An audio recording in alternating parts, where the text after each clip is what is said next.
Joe கப்பல்ல வேலை 10,000 ரூபாய் சம்பளம்னு சொல்றானே. ஒரு வருஷம் இந்த வீட்டுல வேலை பார்த்தாலும் 5,000 ரூபாய் தானே கிடைக்கி.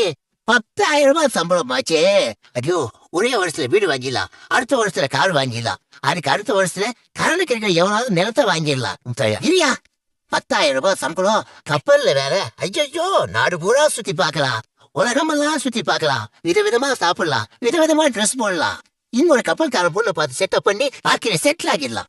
மறையா டேயா, இந்த 500 ரூபாய் சம்பளத்துக்கு டே 1000 ரூபாய் கொடுத்தீங்கன்னா கெட்ட வார்த்தையை கூப்பிடுவீங்களா? டேன்னு கூப்பிடுறதுக்கு நீங்க என்ன சம்பளம் 10,000 ரூபாய் கொடுக்குறீங்க? அந்த 10,000 எவ்வளவு சைஃபர் இருக்குன்னு உனக்கு தெரியுமா? அது தெரியாமலே அதை எத்தனை பேர் வாங்குறாங்கன்னு உங்களுக்கு தெரியுமா? வேலைக்கு தான் சார் சம்பளம், சைஃபருக்கு இல்ல. அடுப்பு மேல நிக்கிறோம், புகையில இருக்கிறோம், அதுக்கு ட்ரெஸ் ஆயுது. நெல்ல ட்ரெஸ் தான் குமாரி தேய்ச்சி கொடுத்துருக்கீங்க. இதை போட்டுட்டு வெளியே போக முடியுதா?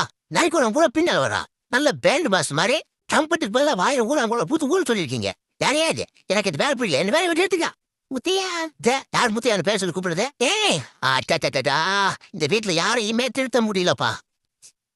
என்னது டே முத்தையாவா? இனிமே இந்த டே ஈடு கூப்பிடுற வேலையெல்லாம் வச்சுக்காதீங்க. இத்தனை நான் உன்னை அப்படிதான் கூப்பிட்டு எத்தனை நாள் கூப்பிட்டுக்கலாமா? இனிமே இந்த நிமிஷம் முதல் இப்ப இருந்து அப்படி கூப்பிடக்கூடாது. யாருக்கிட்ட பேசுறேன்? நான் உனக்கு சம்பளம் கொடுக்குற முதலாளி. போடலாத முதலாளிக்குடா இவங்க. 5-6 கப்பல் வச்சிருக்காங்க. மழை தண்ணியில பேப்பர்ல கப்பல் உடையவங்க எல்லாம் பேச வந்துட்டாங்க. 10 வருஷமா 50 ரூபாய்க்கு வேலைக்கு சேர்ந்து இந்த வீட்டுல இப்பதான் நான் 500 ரூபாய்க்கு வந்திருக்கேன்.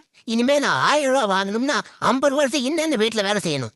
ஹோட்டல்ல வேலை செய்யறானே தம்மா துண்டு பையன், அவன் தின டிப்ஸ் வாங்கி மாத்த 2,000 ரூபாய் வீட்டுக்கு அனுப்பலாமா?